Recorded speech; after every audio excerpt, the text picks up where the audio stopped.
Hello class, and today we're going to be talking about how to calculate revenue and firms in a perfectly competitive market. Now this is this should be the first chapter that you watch in the series of chapters to understand the 4-firm model. The way I always like to teach the 4-firm model is basically by starting with perfect competition. So I like to, when I cover the 4-firm model, I like to start usually by talking about perfect competition, then move on to monopolistic competition,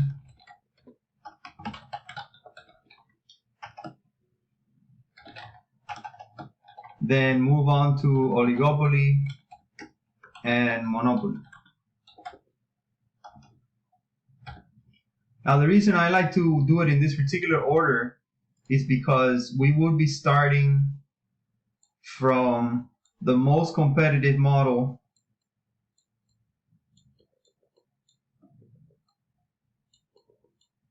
So this would be the most competitive.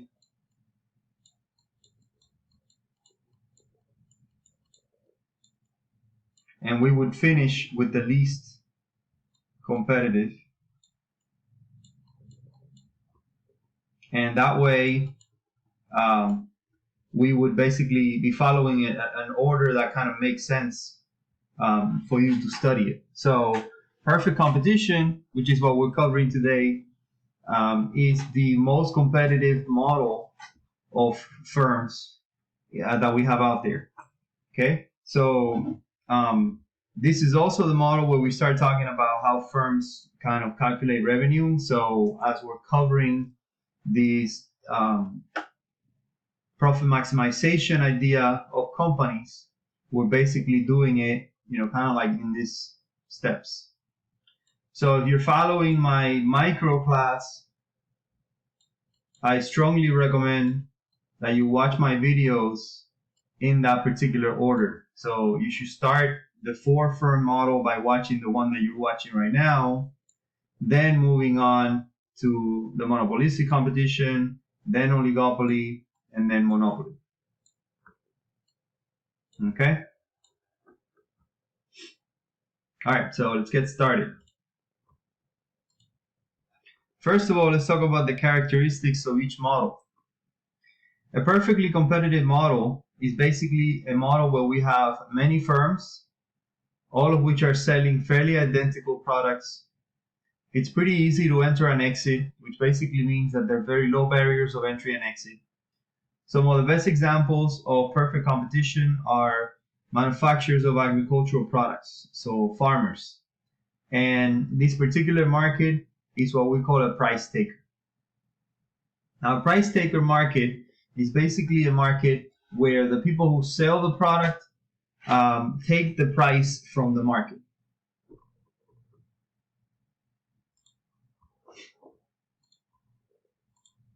Now, by the time you watch this video, you should have already watched the one on supply and demand.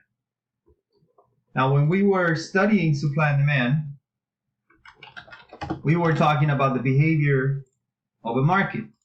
And one of the assumptions of supply and demand is perfect competition. So supply and demand is already the market for a perfectly competitive model.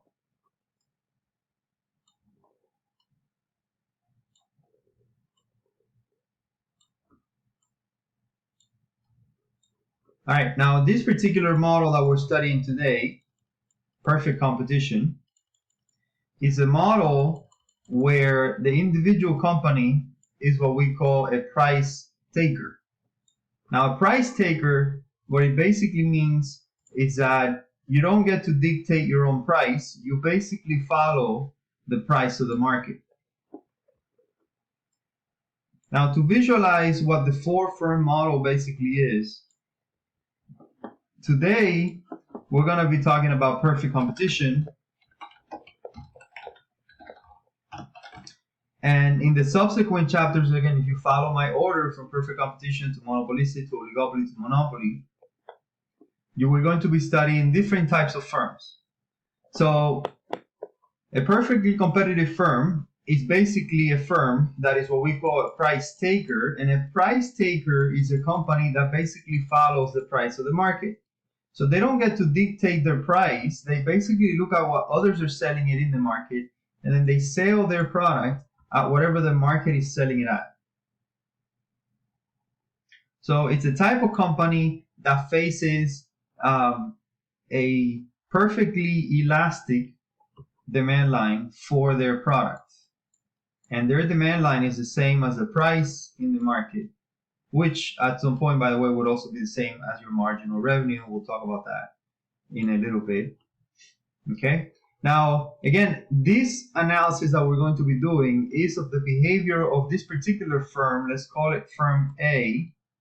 And if you want to visualize the difference between a firm behavior and a market behavior, I want you to think about this equilibrium here as being all the firms in a particular market.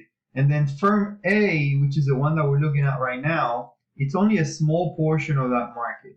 So firm A will basically be a small sliver of the quantity produced in a particular market. So whatever quantity firm A decides to produce, it's only a small portion of the entire market, and the entire market is basically all the other people that also produce in this particular market, which will be all the other firms as well, you know, from B through Z, I guess you could say.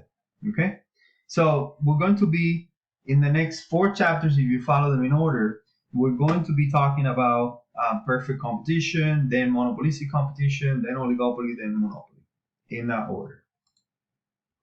All right. The second chapter that we'll eventually cover is the chapter of monopolistic competition.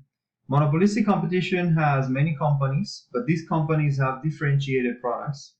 And this differentiation allows the companies to charge a different price depending on the quantity demanded.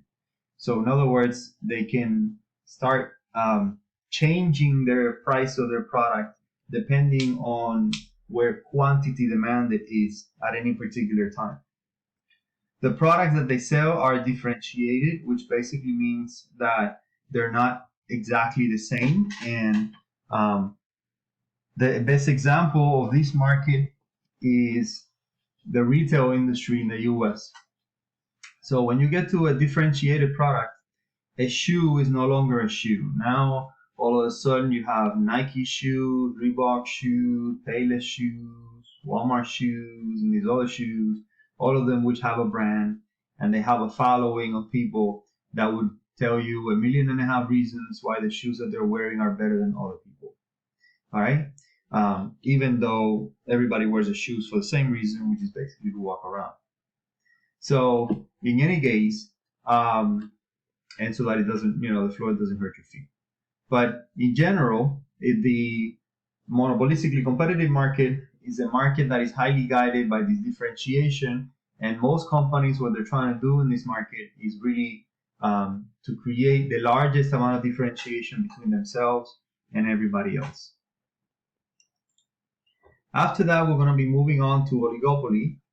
Oligopoly is a type of market where we have few firms and they could be selling identical, standardized, or differentiated products. But in this particular market, the most important thing is that because there are very few companies, they are very interdependent. So these companies have a supply line that is tied to each other's supply line. And therefore, the survival of the entire industry actually depends on all of them getting along and getting whatever they need to get done. So this requires a different kind of analysis called game theory. All right, then at the end, we'll be covering monopoly. Monopoly is when you have only one firm. They sell a very unique product. That's one of the reasons why they ended up with that monopoly. They have a blocked entry. The blocked entry could be because the government made them a monopoly, because they were the only ones that survived some kind of slaughter at some point in the industry, or they have some kind of advantage, like extreme economies of scale that allows them to be able to become a monopoly. All right, so look forward to all these other chapters. Right now, because the one that we're covering is on perfect competition, we're basically going to be focusing on perfect competition alone. All right, so a perfectly competitive market is basically a market where the company is a price taker. A price taker is when a buyer or a seller is unable to really affect the market price. And the main reason for that is because there's so many of them selling something very, very similar that it's very difficult to differentiate your product from everybody else out there selling a very similar product.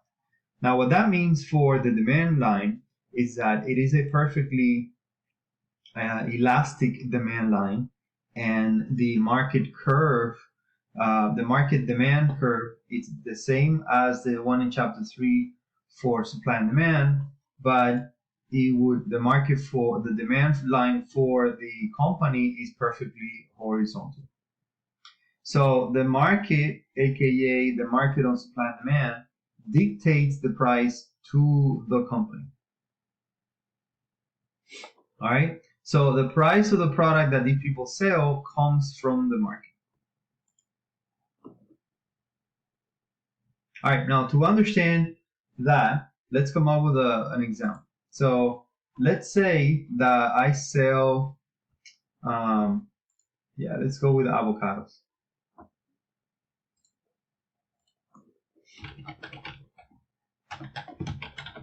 All right. And we're going to be establishing here the quantity that I sell, the price that I sell it at, my total revenue, my marginal revenue.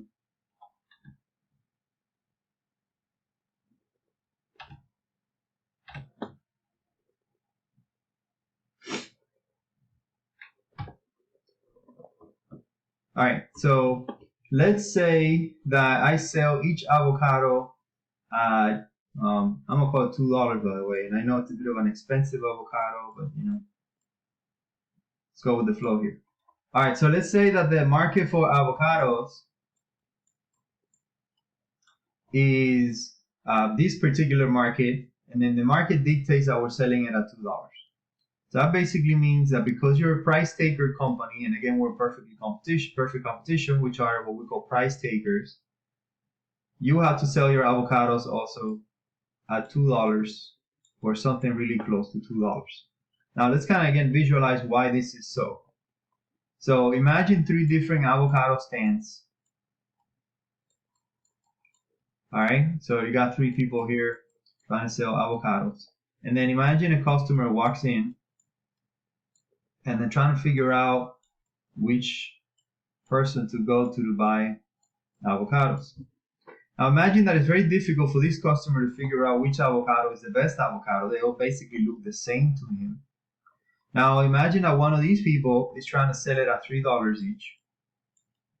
Another person is trying to sell it at $3.50. And another person is trying to sell it at $2. All right? Because it is difficult for you, the customer, to ascertain which one of these avocados is the best, and you go and look at the one at $3.50 and you go look at the one at $2, and they look pretty much the same to you, what you're basically going to do is you're going to go to the one at $2 all the time. Because the one at $2 looks basically the same as all the other ones, but it's cheaper. So what do? You go to one at $2. All right, because all the other people are looking at this happening, what they basically have to do in order to make you buy their avocados is they have to drop their price to as low as they can and at least match what's happening in the market. All right, now if they want to beat the other people in the market, then they got to drop it to say $1.99. Now, of course, as soon as they drop it to $1.99, then you're going to start going to that $1.99 guy.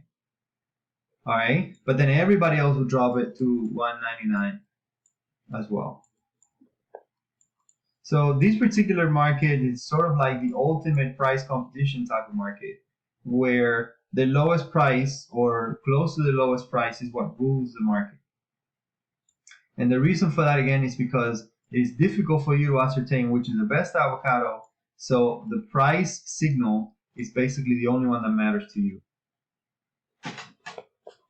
Okay? And welcome to a perfectly competitive environment.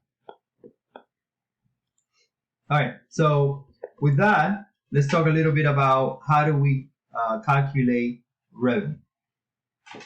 Okay, so to calculate revenue, we need to start talking about sales. And to do that, let's come up with this, our simplistic avocado stand. So let's say that I'm selling avocados at a price equal to $2. Okay, so we're selling all the avocados at $2. Very simple type of market right now.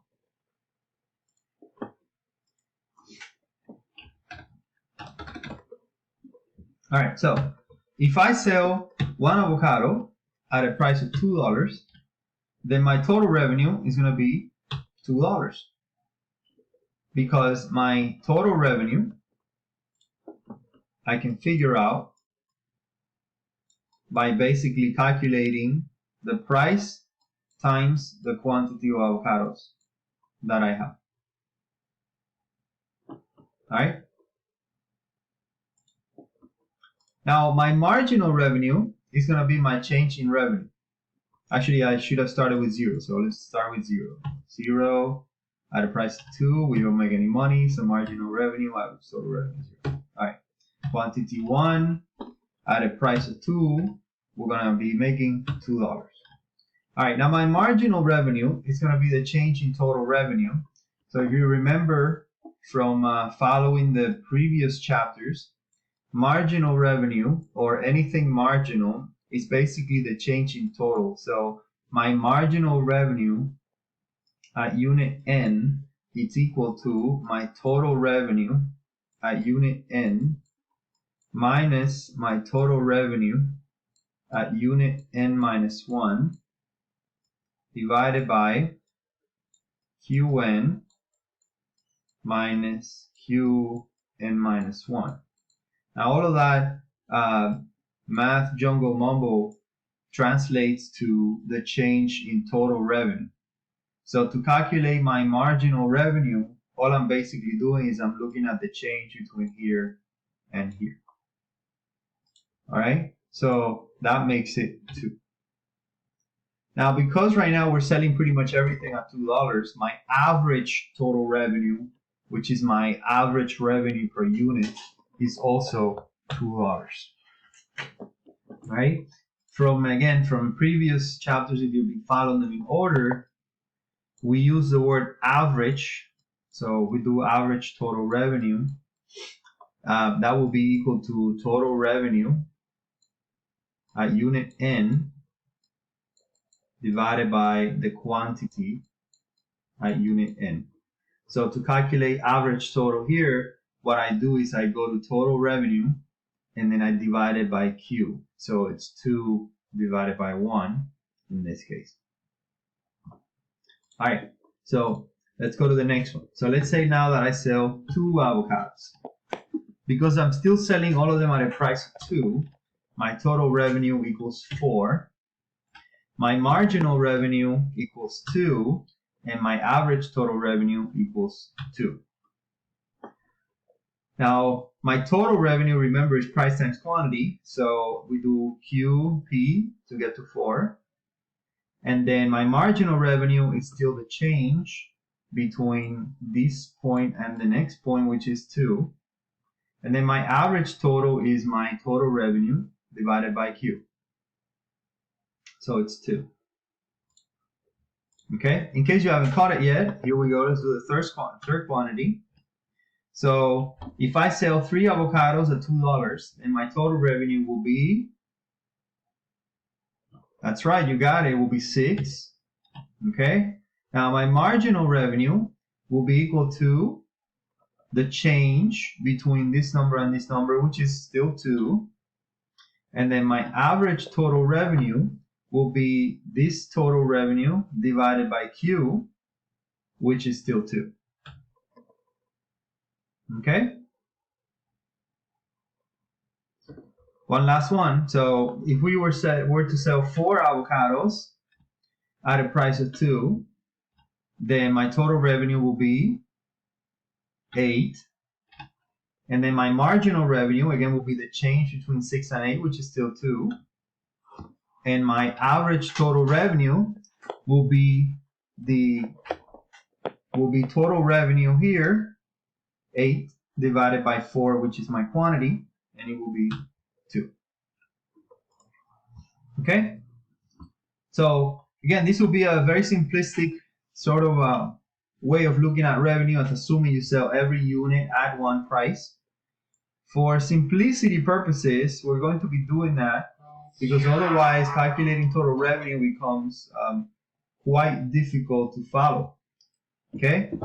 So for now, we're going to be making the assumption that you're basically selling things at the price that you can sell it at, and it's going to be a one price and a one quantity. Okay? Again, it makes things a little easier because we can calculate total revenue by just doing price and quantity. Wow, that was terrible. All right, so as you're probably aware, we like to use a lot of graphs to explain things. So the next thing we're going to be doing is we are going to be creating a graph of total revenue and marginal revenue so we can do some profit maximization. All right, so let's figure out how to graph total revenue. So to graph total revenue, what we're going to be doing is I'm going to be taking these Qs that you see here, and I'm going to be graphing that with total revenue. So I'm going to be using those 2 points to do that. All right, so let me create my graph down here. So we're going to be putting Q on this side, and we're going to be putting total revenue on this side. All right, now notice that my total revenue starts at 0, and it goes up by 2. So start at 0, then go up by 2. So my total revenue is going to have a rise over run of 2 over 1.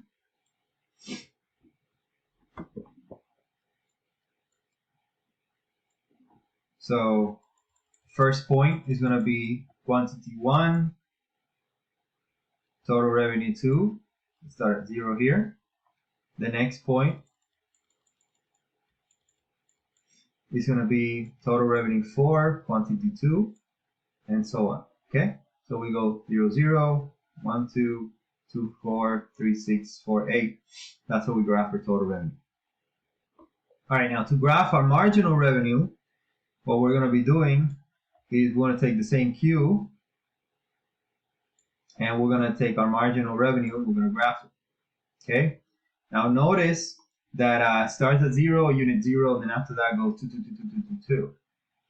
So it basically does this. Oh, wait, let me get it. Yeah, fine, it's better. Okay? So it's basically the straight line at 2. Now, what you're going to see though, when we normally graph it, by the way, is just for simplicity purposes, we basically just like straight line it at 2. Even though, of course, the first unit, you don't make any revenue, and then all of a sudden, the boom jumps here. Okay? So we're just going to keep it there at 2 for simplicity purposes. So you should see a straight line. All right? So anyway, marginal revenue is basically the same as your price level, and is at 2. Too good. A little bit more than I wanted. All right. So next step is what we call profit maximization. Now, what we're going to do now is we're going to go through this process we call profit maximization. The process of profit maximization is something that we're going to be doing for every single one of the 4 firms in the chapters. So we're going to start today with the perfectly competitive company, and then we're going to move on to profit maximization using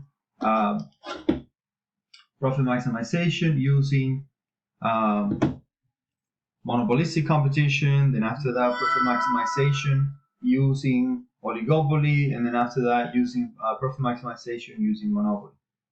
So today we're going to start with a perfectly competitive company and how to do profit maximization. The first way to do profit maximization is to look at the largest difference between total revenue and total cost. Now, to understand this one, you should have taken already the chapter on cost structures, and I'm not going to go over all of that because there's a PowerPoint that covers that, and you should watch that.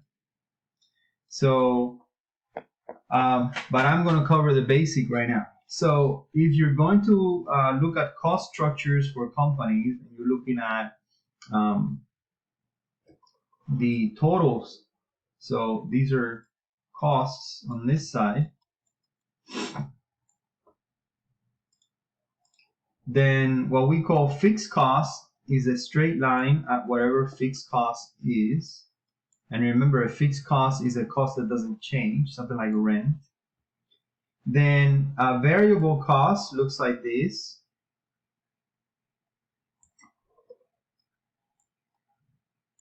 And variable cost, remember, is a cost that changes as you produce. And then we have total cost. And total cost is just the addition of variable and fixed. All right. So total cost is basically the addition of variable cost plus fixed cost. All right, now remember again, in our very simplistic sort of analysis when we were doing this, a fixed cost is something like capital cost or plant and equipment cost, while a variable cost is something like labor cost. All right? Because remember, in the short run, capital is fixed, but labor is variable. Okay? So anyway, if you're looking at your fixed costs, it basically will be some kind of capital and equipment cost, some kind of rent or something of that sort. And labor is the one that's variable. All right. Then we took those costs and we turned them into per unit costs by basically dividing all the costs by Q. And then we graph them like this. So these are our per unit costs.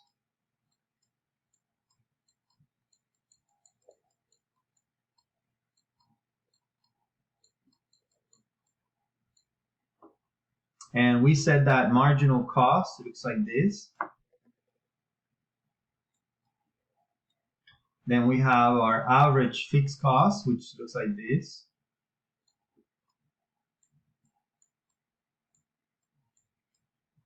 We have our average variable cost, which looks like this. And we have our average total cost, which looks like this.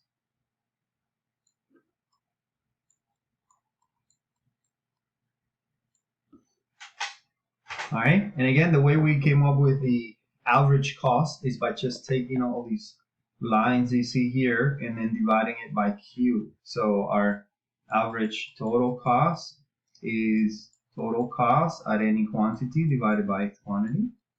Then average fixed cost is fixed cost divided by quantity.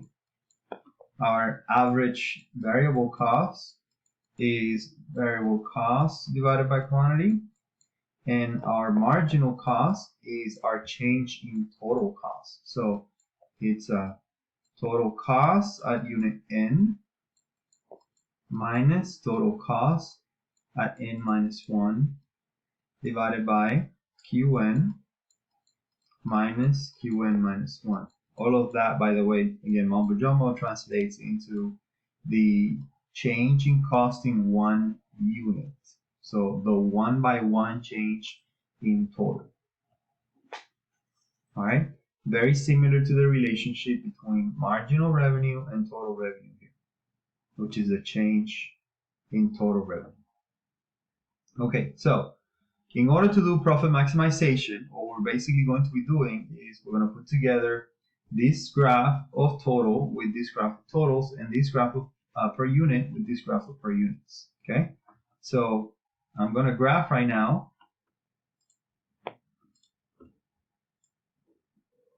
Very big graph for total, so we can figure out how to do profit maximization.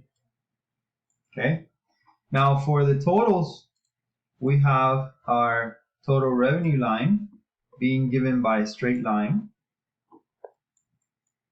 upward sloping, and then we have our total cost line, which basically starts at some point. That point is basically your fixed cost. Again, go back to this, you see, starts right there at fixed cost.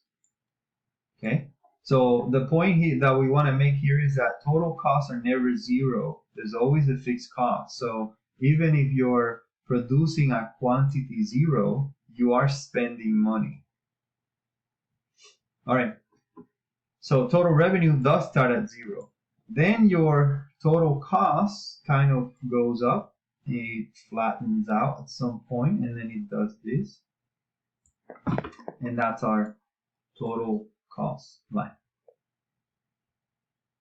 All right, so let's go now through the process of what we call profit maximization.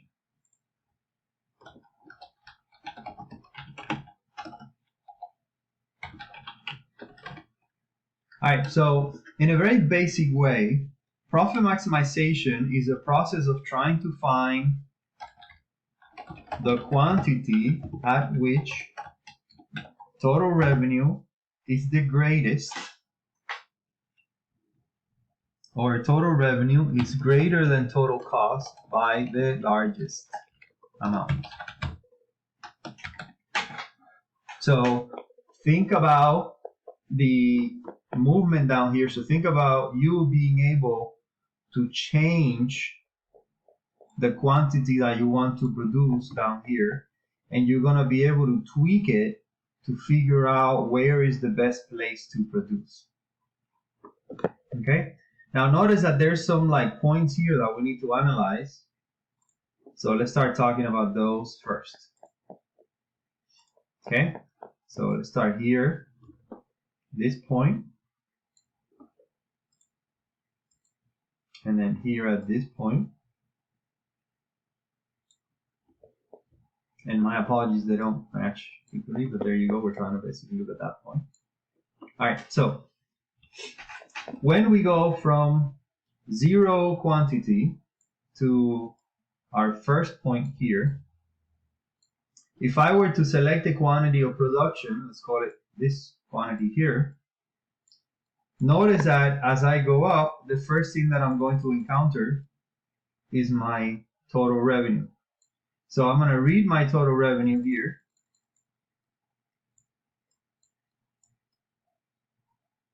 All right, and then as I continue up on this quantity, I'm going to encounter my total cost, and I'm going to read my total cost here.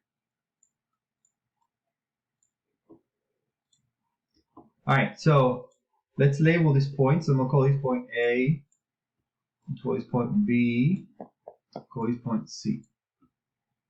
Okay, so if you notice, anywhere between point A to point B, my total cost is going to exceed my total revenue.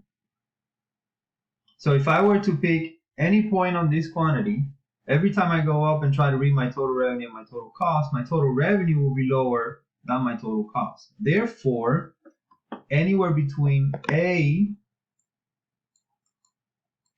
to B, my total cost exceeds my total revenue, and therefore I'm experiencing a loss. Now, this is very much what happens when you open a company, and anybody that has opened a company has already experienced this. You always start doing business at a loss. Now, let's think about how this works. And I just imagine you opening a store. So before you open a store, you got to get all these licenses to open the store. You got to go and get a place to put your store. That requires you to rent it, which requires you to put like down payment for the rent and maybe a security deposit. So if your rent is, say, I don't know, a couple $1,000, and you may have to spend $6,000 just to get the place. Then on top of that, you got to do the licenses, and after that, you got to pay the people to fill up your store with stuff. You got to buy the stuff to put on the store. So basically, all of those costs will come in right before you sell the first item on your store. Therefore, every time you start doing business or you start the production process, you start at a loss, and that is what this is showing you. So anywhere between point A to point B, you start at a loss. So if you're a company trying to produce and trying to figure out how to maximize your profit, you basically want to go through these quantity increases as quickly as possible so you get to point B. Now, at point B, exactly, you're not yet making any money. At point B, you're basically breaking even. So your total revenue now becomes the same as your total cost, and this is a break-even point. So you break even. Okay? So break-even points are these two lines that you see here. They're break-even points. Now, once you pass that break-even point,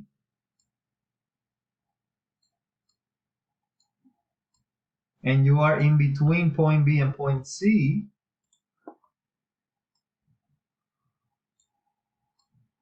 so between B to C, your total revenue now exceeds your total cost, and you are experiencing a profit.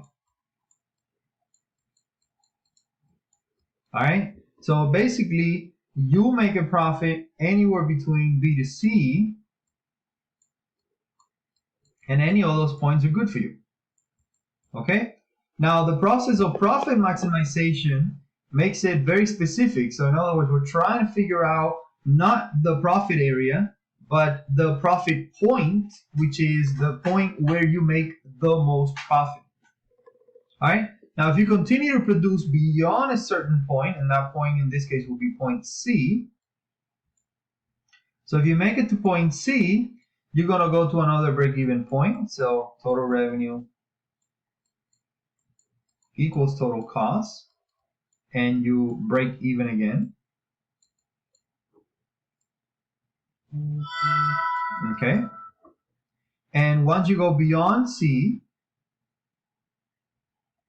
so let's call it C to infinity, then your total cost would exceed your total revenue again,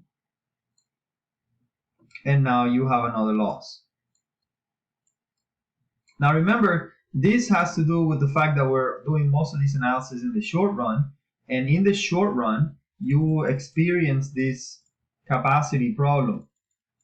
So once you get to about this point, you have reached capacity, and with the current size of your factory or store or anything else, you cannot exceed this quantity of production that is the maximum amount that you can produce.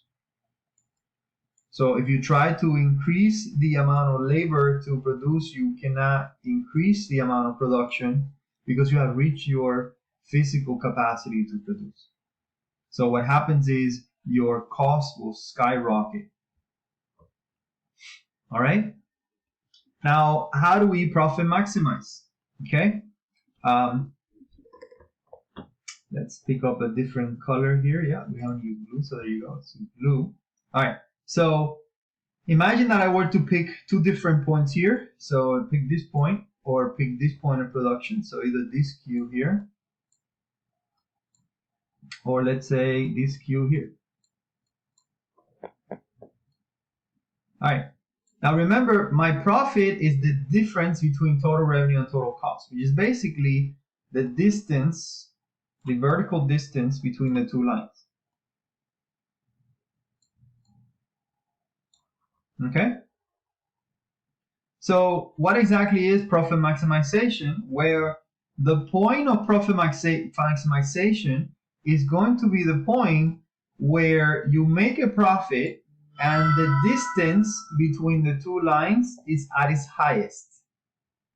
So in this particular choice, if I were given these two choices of production, my profit maximization would happen at this quantity because it is the largest distance between total revenue and total cost. So the distance here is the largest. All right. So to do profit maximization,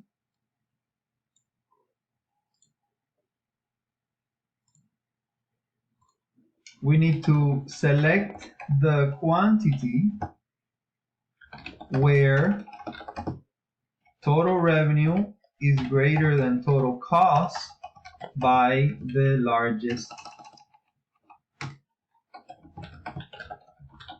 amount.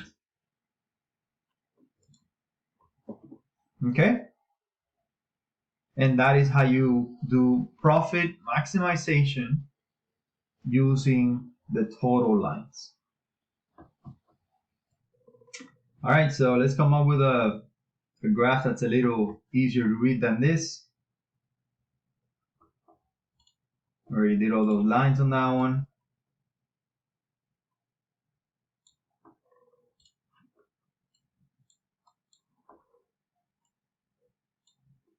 All right, so imagine that you are, why did I put P? All right, so imagine that you are given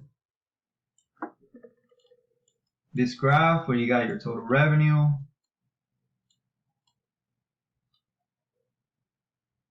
and you have your total cost here. Okay. So, and you are being given the following choices to figure out which one is profit maximization. So I give you this choice here. Then I give you this choice here. And I give you this choice here. And I give you this choice here. And I give you some numbers on this side.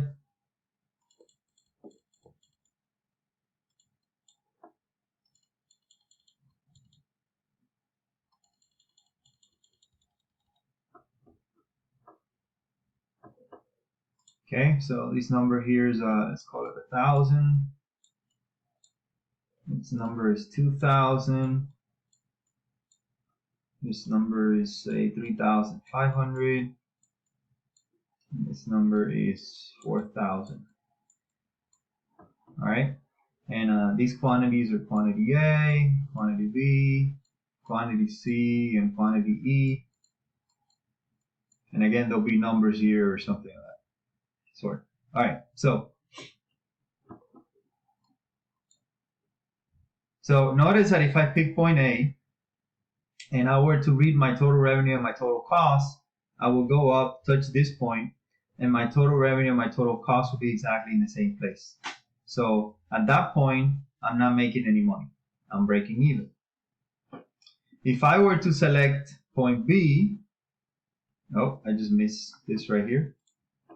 Just notice I gotta give you something for this. Okay, let's call it a 1,500, since it's in the middle between these two. All right, so if I were to pick point B, and I go up and I'm gonna read my total cost is gonna be 1,500, and my total revenue at B, it's gonna be 2,000. The difference between those two numbers is only 500, and that will be my profit at B. Now, if I move to point C, at point C, my total cost is equal to 2,000, while my total revenue at point C is equal to 3,500. Therefore, my profit is going to be the difference between my total revenue and total cost, which in this case is going to be 1,500. Okay?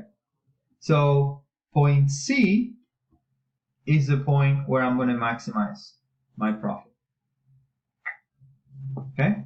So if you select point C, your total revenue will be equal to 3,500. Your total cost will be equal to 2,000. And your profit will be equal to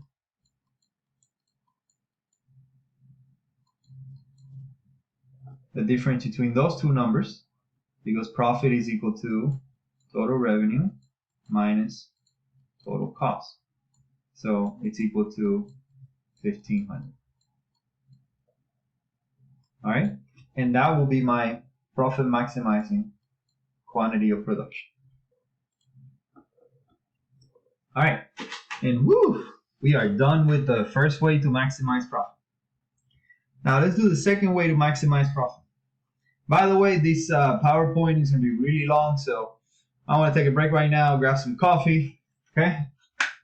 So let's keep going. All right. Wait, did you grab that coffee yet? You haven't? Oh, Lord. Yeah, press on pause. Press on pause and go get some coffee and come back. All right, let's work on the second way to do profit maximization. So the second way to do profit maximization is to basically take this marginal revenue graph that we had here and put it together with this per unit cost graph that we have here. All right, let's do that.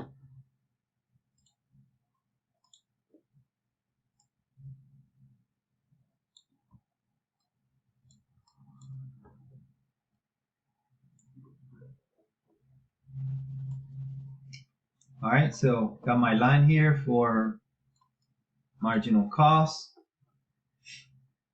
I'm going to put my line here for average fixed cost.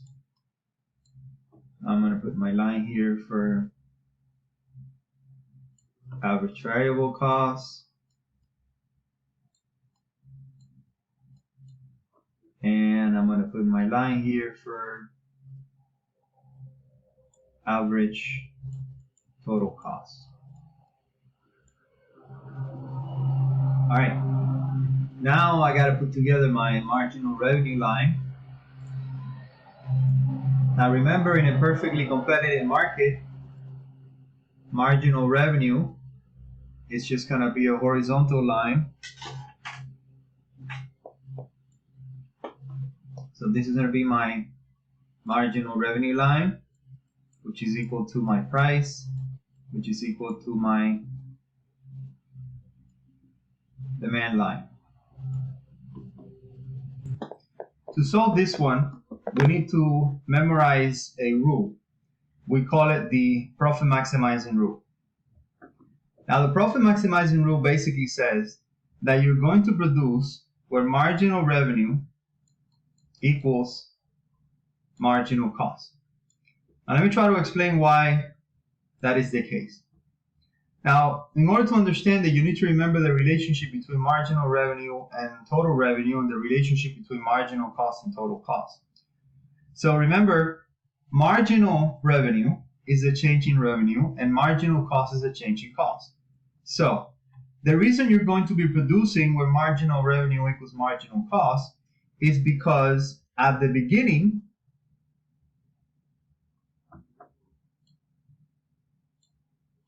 every time your marginal revenue is greater than your marginal cost, you're basically going to be producing more.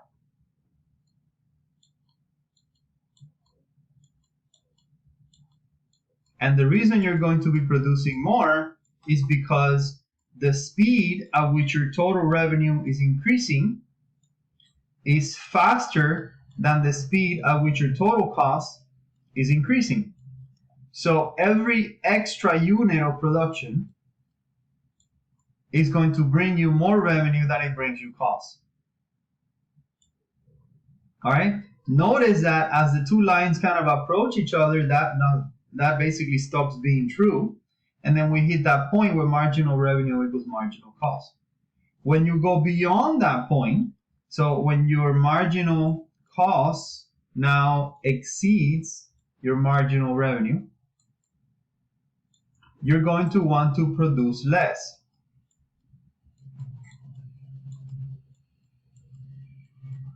And again, the reason you want to produce less is because your total revenue, it's still going to be growing, but it's going to grow at a slower speed than your total cost. Therefore, if you continue to produce where marginal cost is greater than marginal revenue, the greater the quantity, the lower the profit. So in here, the greater the quantity, the higher the profit. But in here, the greater the quantity, the lower the profit. Therefore, you're going to find your profit maximizing place where marginal revenue equals marginal cost. Okay? So, our profit maximizing quantity is to be found right there.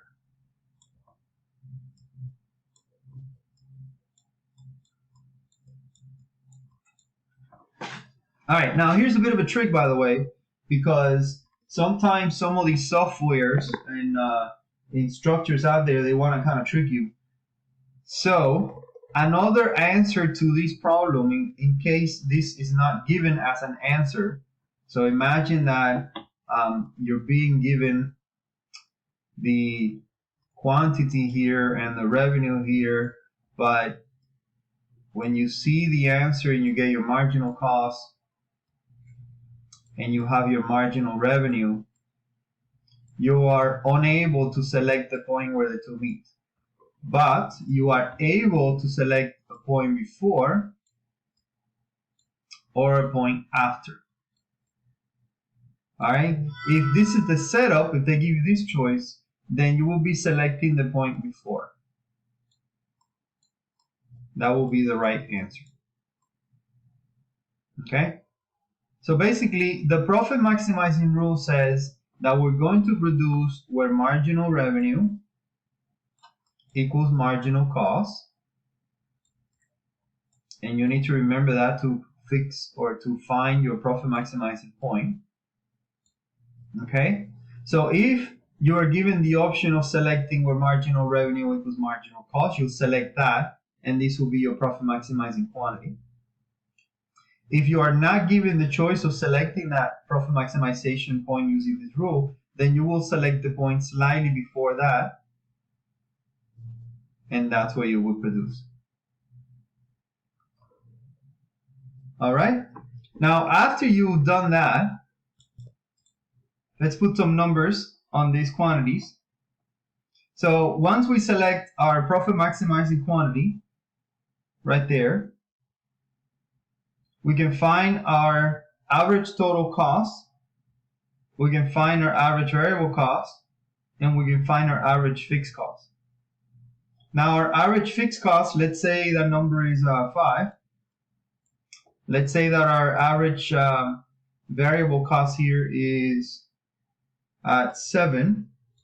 So this will have to be 12. And we have 15 for our marginal revenue line. All right, so if I were to ask you what is your price level, you'll say that price is at 15. If you were to want to find the average fixed cost at that quantity, so at that quantity, your average fixed cost would be 5. Your average variable cost will be 7. Your average total cost will be 12. And again, that's basically just following. Once we select the marginal revenue equals marginal cost quantity, we go here to this Q star, find that point,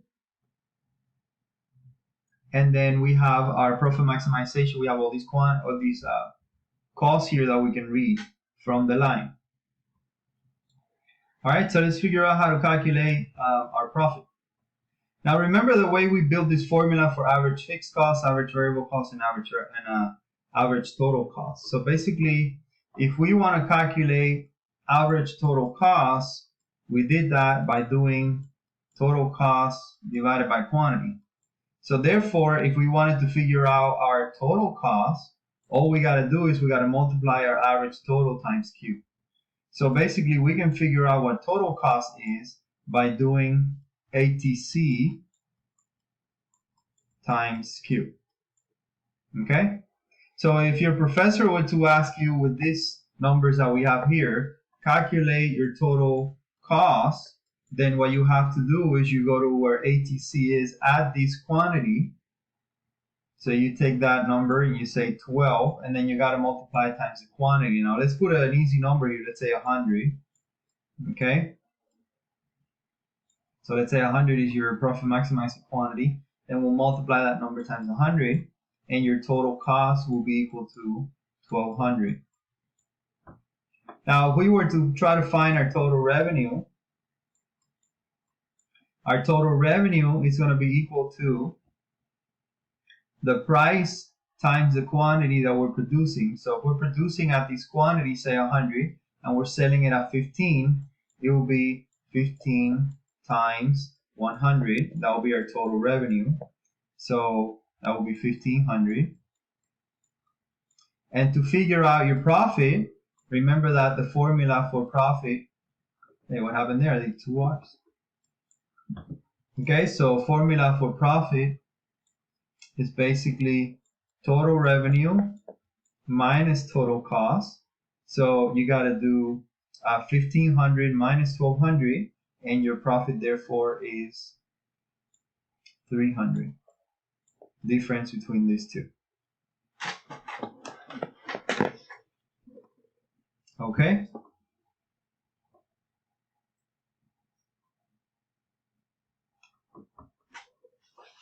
All right, so again, let's do another example here. Maybe with a slightly cleaner graph.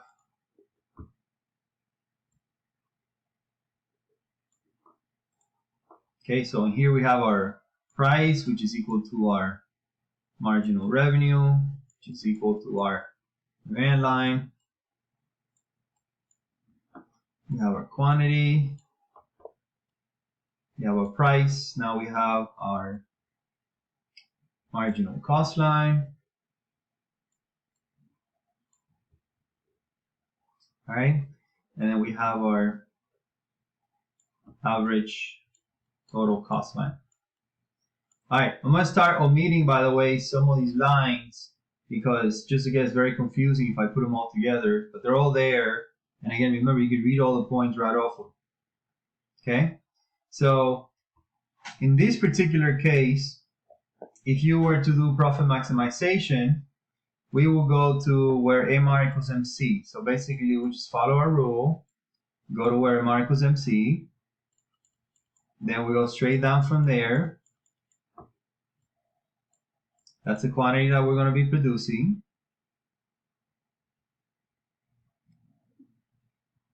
Okay. Then we'll pick this place here. When we touch this quantity, let's say this quantity is 1,000. When we touch our average total cost, that will give us our average total cost, or our cost per unit. Now let's say that that number is 10. So that's our average total cost at 1,000. And then my price, let's say that it's 15.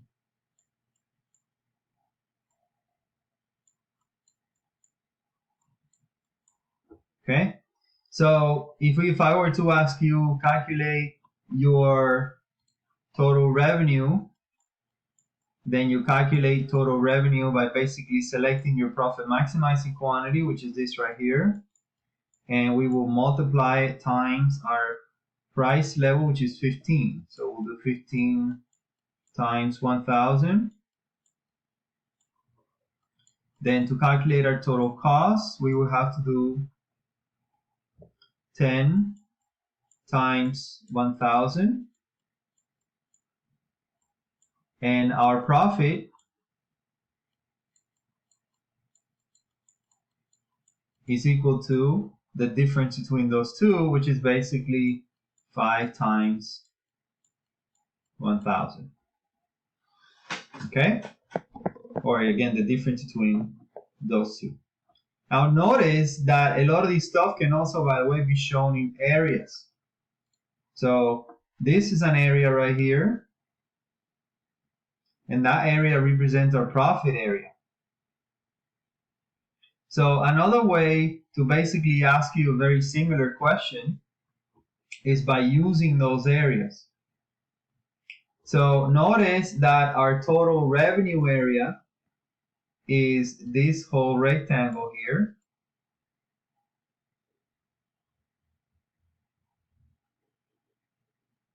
Notice that our total cost area is this rectangle here.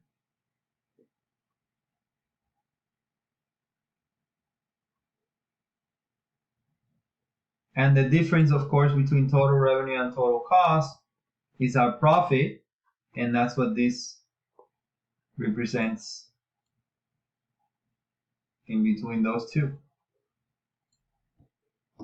Okay, so if I were to throw some letters there, let's call this A, this B, let's call this point C, let's call this one E, let's call this one F, and let's call this one, say, H.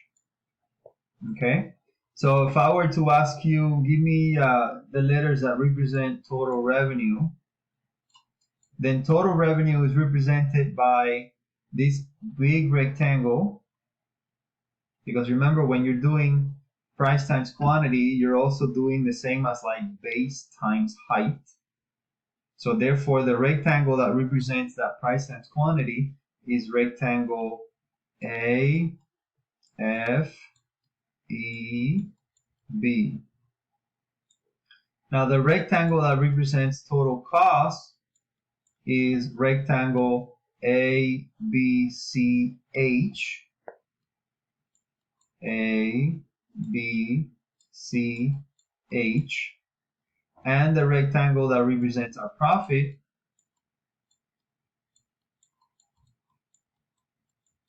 is rectangle H, C, E, F. As I said about 15 minutes ago, I hope you got some coffee and took a break, because as you can see, this just keeps getting better and better, and we're not done with this chapter yet. Okay? All right. So in the PowerPoint, I have a bit of a reminder again. So marginal revenue equals marginal cost is the way you figure out your profit maximizing point. You're going to find total revenue by doing price times quantity. You're going to find total cost by doing ATC times quantity. And you're going to find profit by doing total revenue minus total cost. Now, as we know, all companies don't make money all the time. Sometimes companies could be making money. Sometimes companies could be losing money. So how do we know if the company is making money or losing money or breaking even at that profit maximizing area? So let's graph all of those.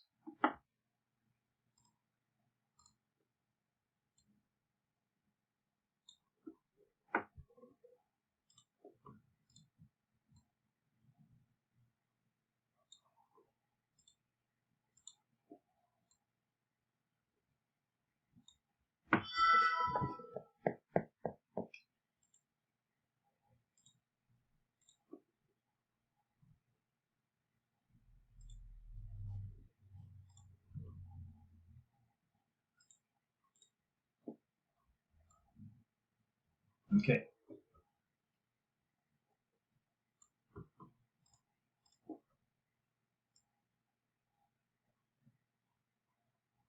All right. Again, for simplicity purposes, now I'm going to put the marginal revenue line in the same place. Doesn't have to be, okay? Remember, prices could move up and down, costs could move up and down. So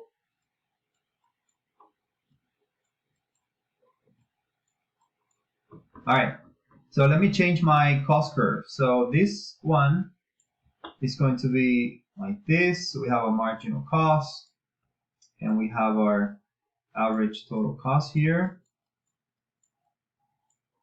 Now this one right here is going to be, we have a marginal cost and we're going to have our average total cost there. And this one here, we're going to have our average total cost line up here.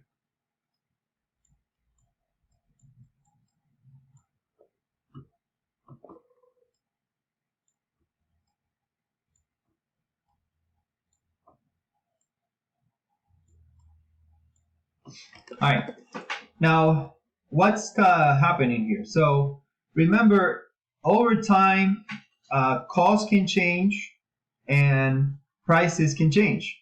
So the relative position between your cost curves and your price curves don't have to stay the same. So sometimes the price curves might be higher than the cost curves, or the price curves might be lower than the cost curves. Now you're still going to try to follow your profit maximization behavior. So you're still going to produce where marginal revenue equals marginal cost. Remember, price is also marginal revenue.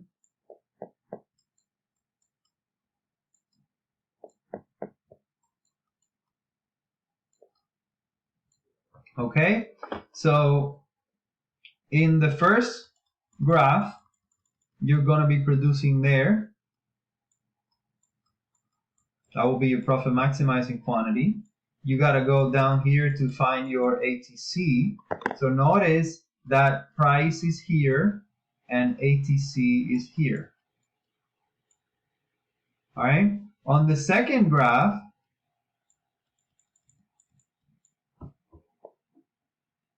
and I did them a bit too tight, so I'm going to have to get rid of it. Oh no, I lost the whole line. Don't worry, we'll put it right back. There. Okay. So on the second one here, oh no, I lost my revenue line. That's a problem. Okay. So on the second one here, we're gonna go where marginal revenue equals marginal cost. All right, and we're gonna find our profit maximizing quantity right there. But notice that if you were to read your price and your ATC, they match in the same place. So price equals ATC in the same point here. Okay, and our third one, if we go to our third one here, when we pick the point where marginal revenue equals marginal cost, and I go straight down and I find my profit maximizing quantity, my price will be given by this point, but my average total cost is now higher than that price. So my ATC is up here and my price is down here. So in the first graph, we are seeing a company that's making a profit because the price level is higher than the average total cost at Q star, and therefore we have a situation of a profit. On my second graph, my price equals ATC at Q star, and therefore we have a situation of a break-even point.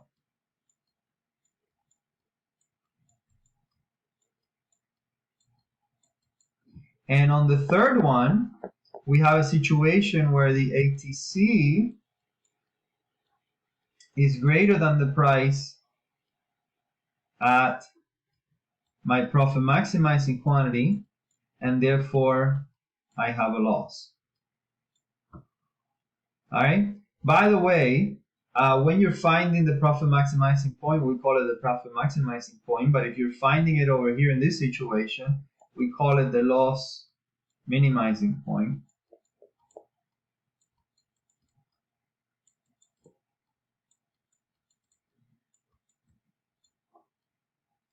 The good news, by the way, is that the loss minimizing point and the profit maximizing point are exactly the same. So you still go to marginal revenue equals marginal cost. Okay, so you still go to marginal revenue equals marginal cost to find either the profit maximizing point or the loss minimizing point. Okay, so these are all the three different ways in which this graph can be drawn. You could have a marginal revenue line that's higher than ATC. You could have a graph where the two meet at the same point, and then you could have a graph where the price line is way below that ATC line and you have a loss. So a question you may ask yourself is, for how long can a company sustain losses? To understand that, let's talk about what we call a shutdown point. All right. Now, some firms can continue to operate at a loss because what they basically do is they're going to be borrowing the difference between whatever is coming in and whatever is going out. So they're going to start borrowing the difference between total revenue and total cost. The problem is, once you start borrowing, now you have to start paying interest, and your cost structures are going to start going up kind of like by themselves, because you're going to have to start borrowing money in order to pay the differences, the stuff that you borrow. Now, some firms may continue to operate at losses, and a lot of them do actually. We have plenty of examples of very large companies that operate at losses regularly, and they just basically continue to borrow and continue to borrow. Now, at some point, people will stop lending them money, but some companies can do this for a really long time, sometimes decades. Okay? So when do they shut down? Well, let's talk about what we call the shutdown point.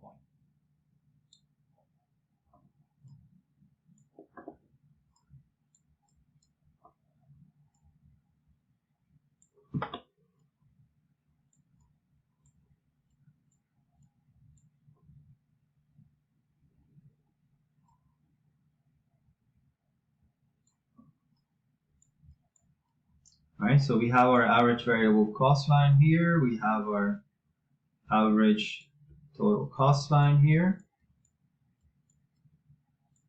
Okay, so I want you to kind of think about different price levels. So imagine that you're kind of like at the whim of supply and demand on the other side. And remember, when we started talking about this particular chapter, we said that you're a price taker. So the price that you take has to do with supply and demand on the other side. Now imagine that for whatever reason that price is dropping.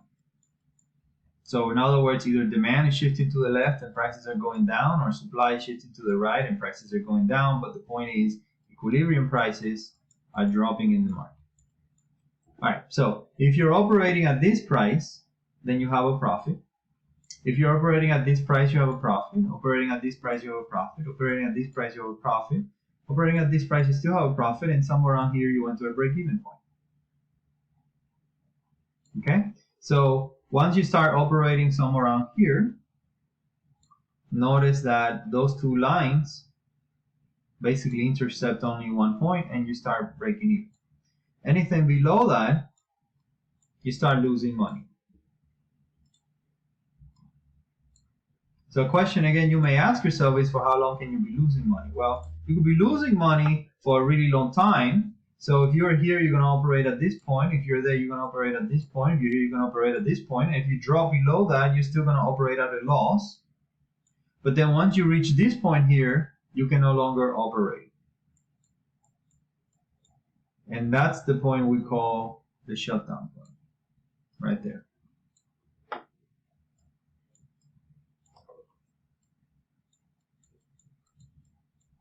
All right, now let's think about why we call this the shutdown point. Shutdown point. All right. Now the reason we call this the shutdown point has to do back to some of the assumptions that we made when we were setting up the model. So we said that variable costs are basically mostly labor in the short run. And average variable cost is basically your cost per unit of labor, therefore, also known as your worker. So if your revenue drops below that point, basically what we're saying is that you cannot make payroll on Friday. In other words, the amount of money coming into your company in sales does not even pay the workers that are coming to work. Because you will not be able to make payroll on Friday, you have to shut down. So you basically can't pay payroll. And that is sort of the ultimate shutdown point, because your workers will not work without getting paid. Now, they might work without getting paid for a little while, but they definitely cannot sustain that for too long. So the reason this is the shutdown point is because you really have no choice. Okay? So biggest thing to remember here is when price is below ABC, you have hit your shutdown. Okay?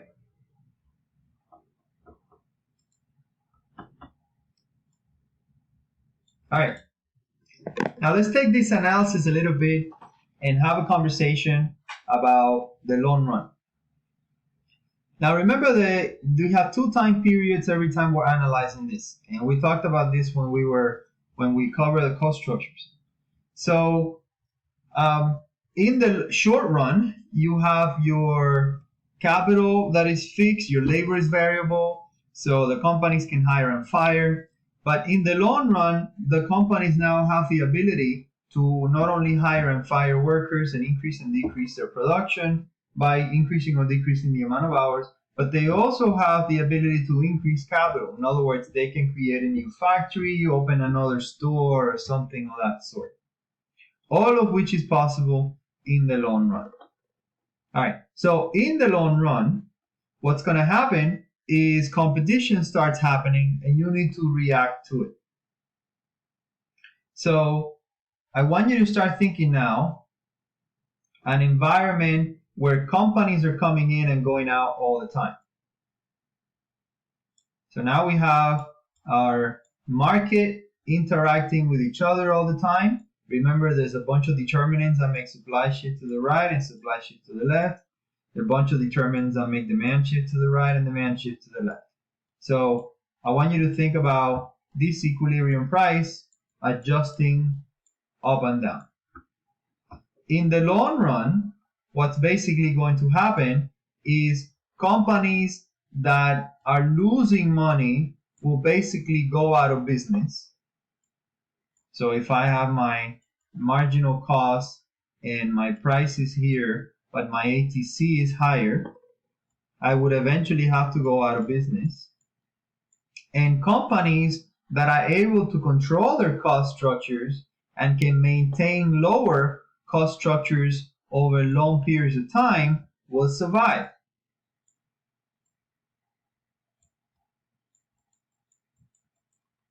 Okay? So notice that every company doesn't need to have the same cost structure, but every company does follow the same price, because in this particular market, each company is a price taker. So in the long run, as competition kicks in and supply moves to the right and to the left and prices in equilibrium adjust up and down, what's basically going to happen is companies that have higher cost structures will shut down and have to go away, and they will be replaced by companies with lower cost structures. So companies with lower cost structures will survive over long periods of time, and companies with higher cost structures will basically eventually will have to go bankrupt because prices will be declining and competition will start kicking in. And welcome to a competitive process. So every time prices drop, what you're going to start seeing is a bunch of bankruptcies by companies with higher cost structures. And you're going to see that companies with lower cost structures survive that. So if you fast forward into the future, what you're going to see is that the majority of companies that are still alive in the future are going to be the companies with the lowest cost structures.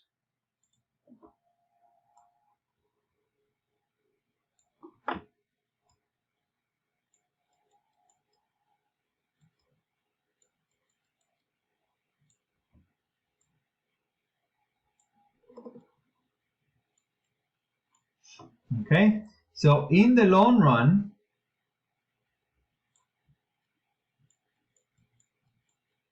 what we're going to see is that most companies that are still around are going to try to produce again at the profit maximizing quantity,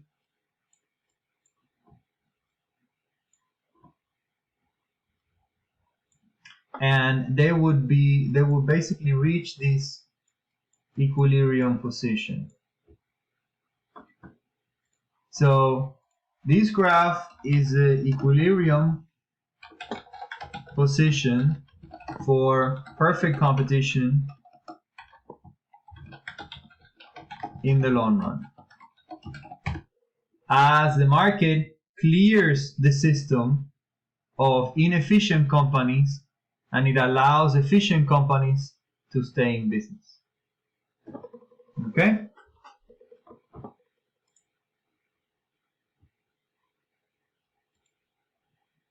So in the long run, companies that cannot maintain low cost structures will have to go away. Companies that have good cost structures will survive, and those will be the ones who would kind of triumph and move into the next level.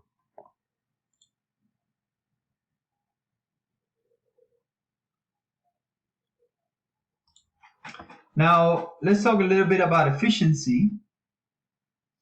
So, a perfectly competitive model is the most efficient model of all the 4 models that we're going to cover, because it is the only model where companies produce at the lowest cost possible. If you remember when we were drawing these graphs at the beginning, one of the things that I said, or I may have mentioned, is that when ATC touches marginal cost and when AVC touches marginal cost, this is the lowest point for those curves. Now, in the long run, this market produces at that point. So this is the lowest possible cost per unit. Therefore, it is the most efficient market.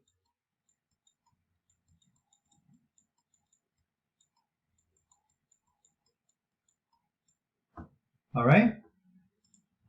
So the perfectly competitive market not only is the most productive efficient market because it produces at the lowest possible cost, but it is also the most allocative efficient market, because the way we figure out how that production is going to happen is by producing the product that the consumer wants.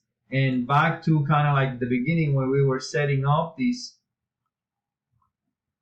I was basically explaining that imagine you walking around and I want to buy some avocados. You're basically always walking to the lowest company, lowest price company, lowest price company. So this company is under constant pressure to try to figure out how to deliver the avocado that you want at the lowest price possible. And that is what makes this particular market what we call perfect competition, the most efficient type of market because it has two things that we want. You want the lowest price possible and the the combination of products that consumers want. So perfect competition in the long run produces at the lowest point on the ATC, and therefore the firms are breaking even. This is the lowest cost possible. So it produces also a marginal revenue equals marginal cost, so it produces the best mix of products that people want.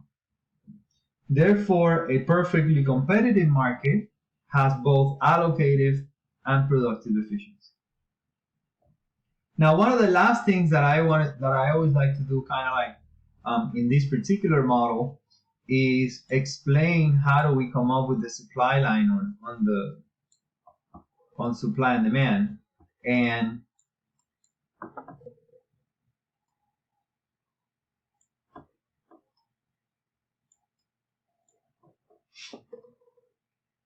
notice that the way we kind of set these up, we basically said that this is your shutdown point.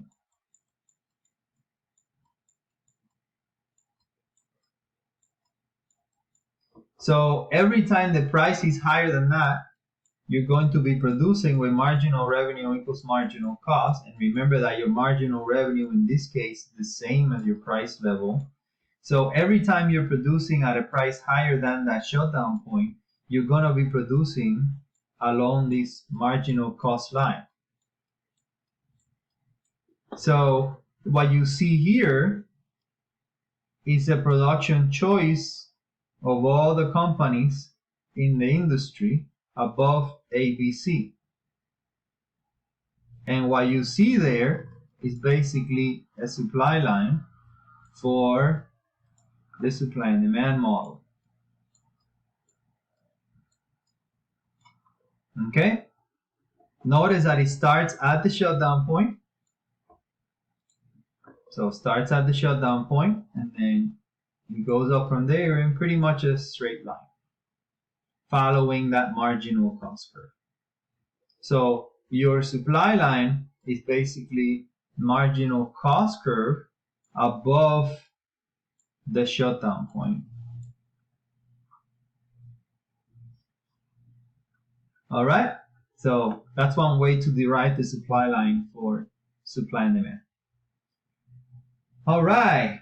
By the way, this is a really long chapter. As I said, maybe it was a good idea to take a break somewhere around 45 minutes into it. And hopefully you understood how to calculate revenue and how to find profit maximization in a perfectly competitive market. All right, have a good one. And thank you for hanging out with Professor Choi for another lesson.